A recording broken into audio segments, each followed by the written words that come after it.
नमस्कार. व्हिएतनाम सिरीजचा आणखी एक रविवार. आज मी तुम्हाला ह्या ट्रिपचे भन्नाट किस्से सांगायला आलोय. लॉकडाऊनमध्ये सगळी कामं अचानक थांबली आणि मी स्टुडिओवर एकटाच होतो. तेव्हा मला आठवला व्हिएतनाम फोल्डर. 2017 मध्ये मी व्हिएतनाम ट्रिप केली होती, पण त्याचं एडिटिंग करायचं बाकी होतं. स्टुडिओमध्ये बसून स्क्रिप्ट लिहिताना, एडिट करताना एवढी मजा यायला लागली की पुन्हा एकदा व्हिएतनाम फिरल्याचा आनंद मिळाला. बऱ्याच जणांना उत्सुकता लागली आहे की ह्या संपूर्ण ट्रिपचा खर्च किती झाला असेल. 40 दिवसांचा माझा एकूण खर्च झाला 1,75,000. मी एकटा गेलेलो, कोणत्याही टूर ऑपरेटर शिवाय गेलो होतो आणि मला कोणी स्पॉन्सर नव्हतं. माझा आनंद मीच स्पॉन्सर केला होता. ह्या 2.25 लाखांमध्ये विमान तिकीट, विजा प्रोसेस, खाण्यापिण्यापासून राहण्यापर्यंत सगळा खर्च आहे. जर तुम्ही हॉस्टेलवर राहिलात आणि स्ट्रीट फूड खाल्लं तर तो खर्च अजून कमी होऊ शकतो. माझा एक मित्र आहे सागर, त्याने व्हिएतनाम ट्रिप 15 दिवसांची केली आणि त्याचा खर्च आला 45,000 रुपये. बऱ्याचशा हॉस्टेल्समध्ये राहण्याचा खर्च हा $5 असायचा, म्हणजे जवळपास 350 रुपये. काही हॉस्टेल्सना स्विमिंग पूल होतं, काही हॉस्टेल्समध्ये फ्री ब्रेकफास्ट असायचा आणि काही ठिकाणी संध्याकाळी 1 तास फ्री बिअर असायची. सो एकंदर मला हे बरेच स्वस्त वाटलं. दालातमध्ये मला एक प्रायव्हेट रूम $11 पडली आणि त्याच्यामध्ये ब्रेकफास्ट आणि डिनर फ्री होता. ही एवढी भारी स्कीम वाटली मला की मी तिथे 1 दिवस जास्ती वाढवला. 1 दिवस निवांत लोळत काढला. Rest day. विमानाचं रिटर्न तिकीट आणि विजा प्रोसेस याचा एकूण खर्च आला 30,000 रुपये. प्रवासासाठी मी जी बस बुक केली होती ती खूपच भारी होती. हो ची मिन आणि हनॉय या दोन्ही शहरांना जोडणारी ती बस होती आणि त्यामध्ये आपण कोणत्याही स्टॉपला हवं तिथे उतरू शकतो. त्या बसचं तिकीट पडलं $50.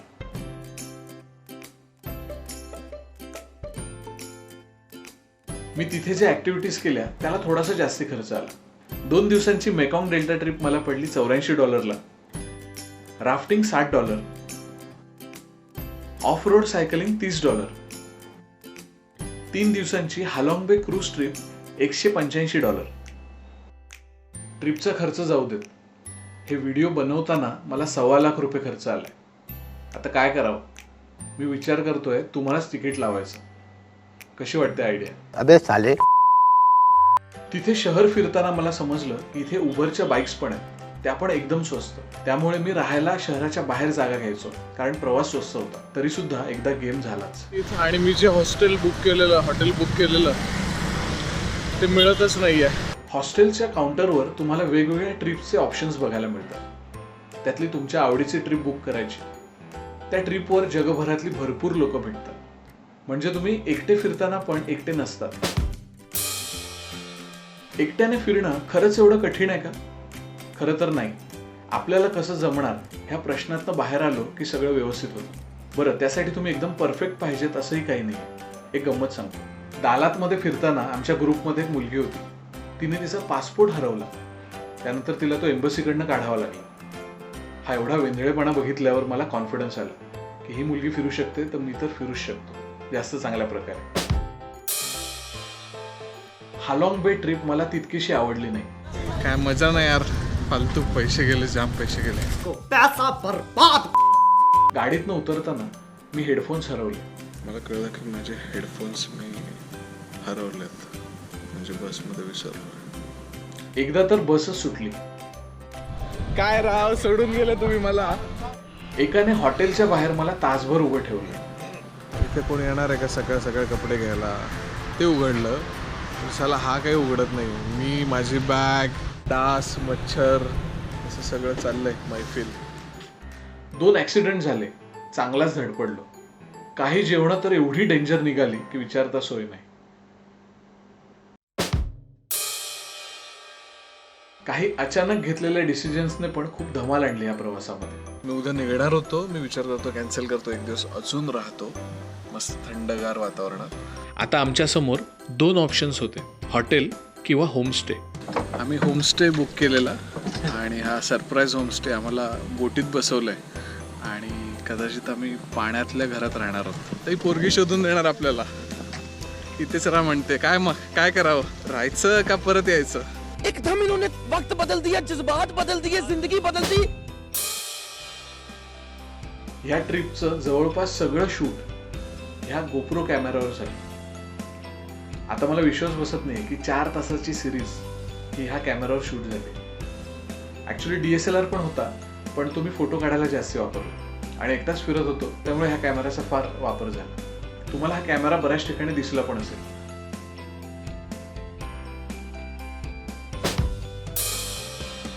या सिरीजमध्ये पण काही गोष्टी सांगायच्या राहून गेल्या. काही ट्रॅव्हल टिप्स, ट्रॅव्हल हॅक्स सांगायचे. त्यासाठी मी ईबुक लिहायला घेतलंय. हे लवकर पूर्ण होईल आणि तुमच्या भेटीला येईल अशी अपेक्षा. ही संपूर्ण सिरीज एडिट केली अमितने आणि रिसर्च केला सोनालीने. सोशल मीडियाचं काम पाहिलं प्राची, स्मृती आणि ओंकारने. भरपूर प्रश्न आलेले आहेत आणि मी प्रयत्न करेन जास्तीत जास्त प्रश्नांची उत्तरं देण्याचा. व्हिएतनामच का? खरं तर याचं उत्तर माझ्याकडे पण नाहीये. माझ्या आधी 2 ट्रिप झालेल्या, एक युरोप ट्रिप झालेली आणि एक थायलंडची झालेली, आणि आता ही माझी 3री ट्रिप होती आणि मी पहिल्यांदा एकटा जाणार होतो. सोलो ट्रिप होती. सो मला एशियामधलाच एखादा छोटासा देश हवा होता आणि तो खूप चांगला निघाला, व्हिएतनाम. कुठल्या ठिकाणी भेट द्यायची हे कसं ठरलं? खरं तर ही पूर्ण अनप्लॅन ट्रिप होती. काही ठरलं नाही. मी तिथे गेलो, पोहोचलो आणि विचार सुरू केले. बऱ्याचदा मी संध्याकाळी शोधायचो उद्या कुठे जायचंय, किंवा हॉस्टेलमध्ये जाऊन काउंटरवर विचारायचो की इथे काय बघण्यासारखं आहे, फिरण्यासारखं आहे. थोडीशी माहिती घ्यायचो आणि त्यानुसार ठरवायचो. कॅमेरा, लेन्सेस, ट्रायपॉड, एवढी मोठी बॅग, हे सगळं कसं मॅनेज केलं? खरं तर कॅमेरा वापरणाऱ्यांसाठी हा प्रॉब्लेम आहेच. माझी पहिली ट्रिप होती, त्यामुळे गोंधळ खूप झाला बॅगेचा आणि मला बऱ्याचदा त्रास झाला एवढी मोठी बॅग घेऊन वावरताना. पण त्यातनं शिकून मग पुढच्या ट्रिपला आपण हळूहळू थोडं थोडं सामान कमी करत जातो आणि त्यात बऱ्याच गोष्टी ॲडजस्ट करता येतात. पण कॅमेरा ही अशी गोष्ट ज्याचं वजन आपण नाही कमी करू शकत. सो हे अभ्यासानं होतं, सारखं फिरून होतं, सारख्या ट्रिप्स करून होतं. सो ह्याच्यावरती बॅकपॅकिंगवरती एक स्पेशल व्हिडिओ बनवायचं माझ्या डोक्यात आहे. पण मी थांबलोय. अजून 1-2 इंटरनॅशनल ट्रिप होऊ देत मला, अजून 1-2 एक्सपेरिमेंट करायचे. त्यानंतर मी कदाचित छानसा अभ्यासपूर्ण व्हिडिओ बनवू शकेन. एका दिवसाला साधारण किती खर्च आला? तुम्ही गणित करू शकता. 2.25 लाख भागिले 40. सो साधारण 3-4 हजार ॲव्हरेज खर्च आला. जेवढे दिवस जास्त राहताय तेवढा खर्च कमी होतो आणि जेवढे दिवस कमी राहताय तेवढा खर्च वाढतो. कारण तुम्हाला विमानाचं तिकीट, पासपोर्टचा, विजाचा खर्च, ह्या सगळ्या गोष्टी त्याच्यामध्ये येतातच. सो तुमची ट्रिप जेवढी वाढवाल तेवढा कमी खर्च येईल. एवढ्या छोट्या देशात एवढी निसर्गरम्य ठिकाणं कशी? तुम्ही फक्त बाहेर पडा, सगळं सुंदर आहे. फिरायला बाहेर पडा, बरेच देश सुंदर आहेत, बऱ्याच गोष्टी शोधायच्या आहेत. आपल्याकडेही भरपूर सुंदर जागा आहेत. सो त्या फक्त शोधायला बाहेर पडायचं तुम्हाला. सर्वात जास्त आवडलेलं ठिकाण कोणतं? ॲक्च्युली मला डोंगर आणि समुद्र दोन्ही तेवढंच आवडतं. मी अजून ठरवू नाही शकलोय. सो दोन्ही गोष्टी आवडल्या मला. आणि व्हिएतनाम हा असा देश आहे इथे दोन्ही गोष्टी मिळतात. पूर्ण समुद्र किनारा आहे. जर तुम्ही मॅप बघाल व्हिएतनामचा तर एका बाजूला पूर्ण समुद्र किनारा आहे आणि तिथे डोंगररांगा पण भरपूर आहे. सो हा बेस्ट पार्ट होता माझ्या ट्रिपमधला. जास्त थ्रिलिंग अनुभव कोणता होता? अर्थात राफ्टिंग. हातभर फाटली होती माझी. मला पोहता येत नव्हतं तेव्हा, नुकताच मी शिकत होतो आणि राफ्टिंग तिकडचा पाण्याला वेग जो होता, पावसाळा होता आणि हे कधीच न केलेलं होतं. ॲक्च्युली आपल्या इथे कसं असतं, एखादी ॲक्टिव्हिटी आपण 10-15 मिनिटं करतो आणि आपल्याला छान वाटतं, फोटो काढतो. इथे ही दिवसभर करायची होती. जवळपास 12-15 किलोमीटरचा पट्टा आम्हाला पार करायचा होता. सो भन्नाट होतं ते राफ्टिंग. आणि जेव्हा वॉटरफॉलमधनं उडी मारायची वेळ आली, काय सांगू तुम्हाला. हॉटेल, हॉस्टेल की होमस्टे, तिन्ही गोष्टी करता आल्या पाहिजेत आणि तिन्ही गोष्टी वेगळ्या आहेत आणि छान आहेत.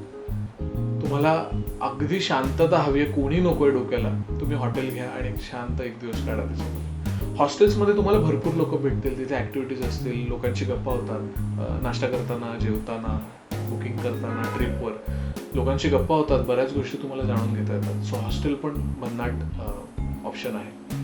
आणि होमस्टे, डोंगराळ भागात जिथे हॉटेल हॉस्टेल काहीच नसतं तिथे असतात होमस्टे. सो तुम्ही तिकडच्या लोकल लोकांबरोबर राहता, त्यांचं जीवनमान समजून घेता आणि रमता त्यांच्यामध्ये मस्तपैकी.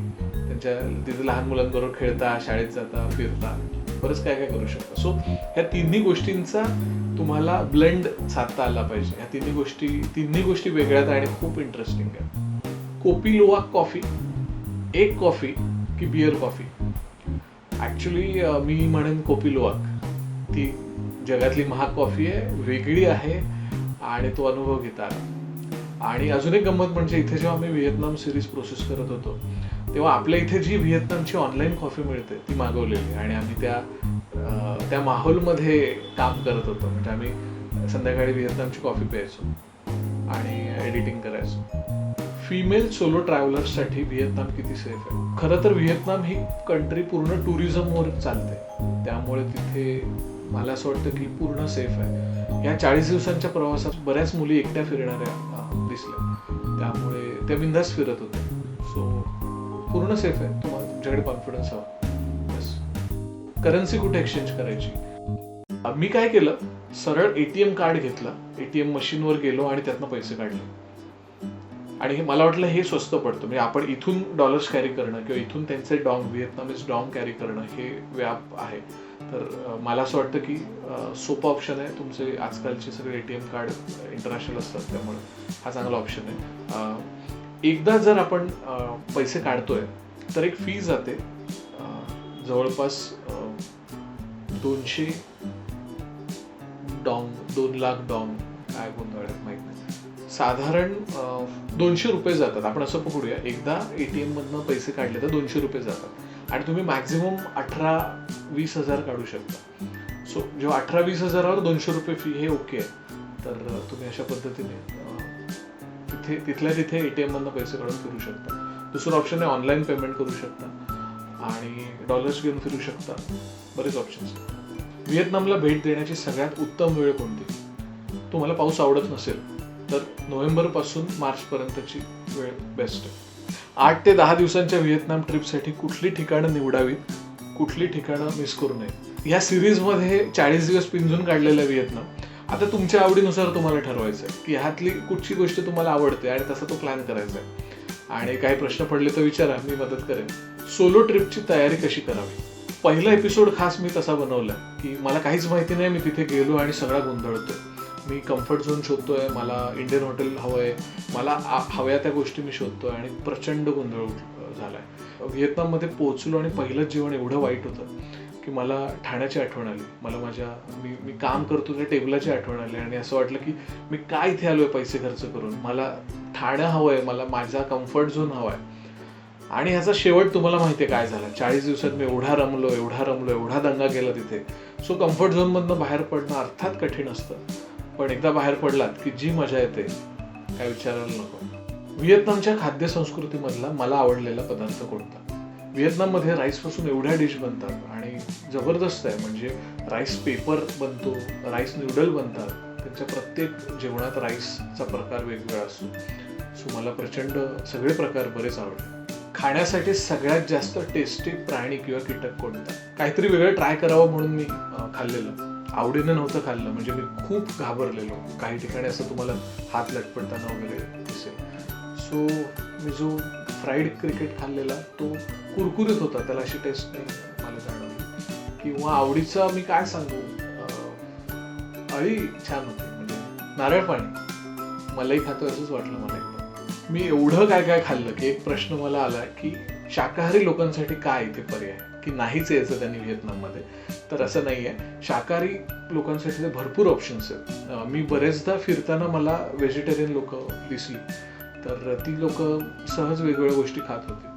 तर इथे पदार्थ एवढे बनतात, एवढे सुंदर, चविष्ट, टेस्टी बनतात की तुम्हाला सगळे ऑप्शन्स आहेत. शाकाहारी लोक पण सहज व्हिएतनाममध्ये आनंदाने फिरू शकतात. राईस वाईन, स्नेक वाईन की स्कॉर्पियन वाईन? बापरे, हे सगळ्या ठसका देणाऱ्या आहेत वाईन आणि अशी टेस्ट काही मला आठवत नाहीये किंवा अशी काही वेगळी नाही लागली.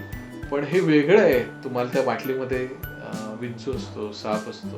So rice wine. सध्या घरामध्ये येणारे कीटक सुखरूप आहेत का? ही काय परिस्थिती काय? अर्थात सुखरूप आहेत. आणि मी असं काही वाईल्ड केलेलं नाही इथे आल्यानंतर.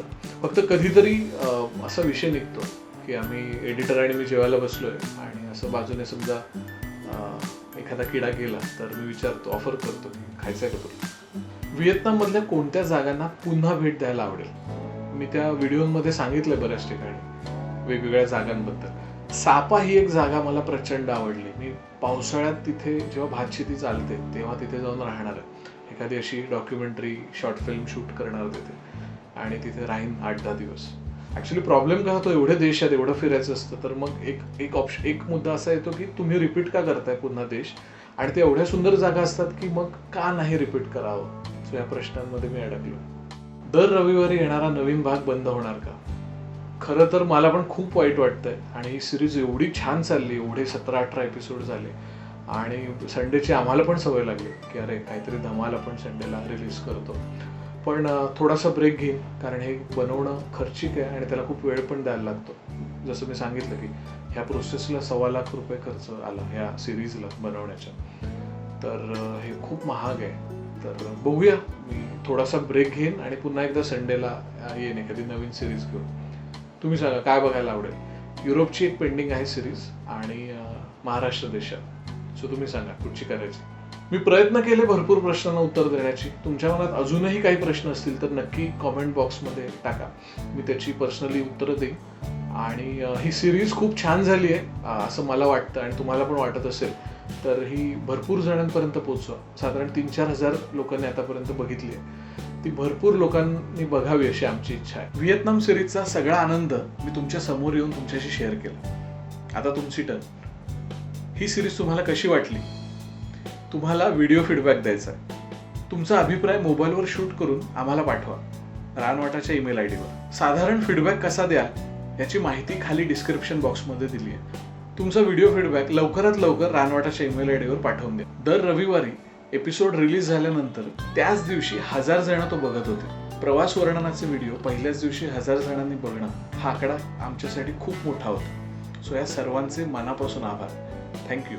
असेच भेटत राहू वेगवेगळे देश, भन्नाट जागा आणि धमाल किस्सांसोबत.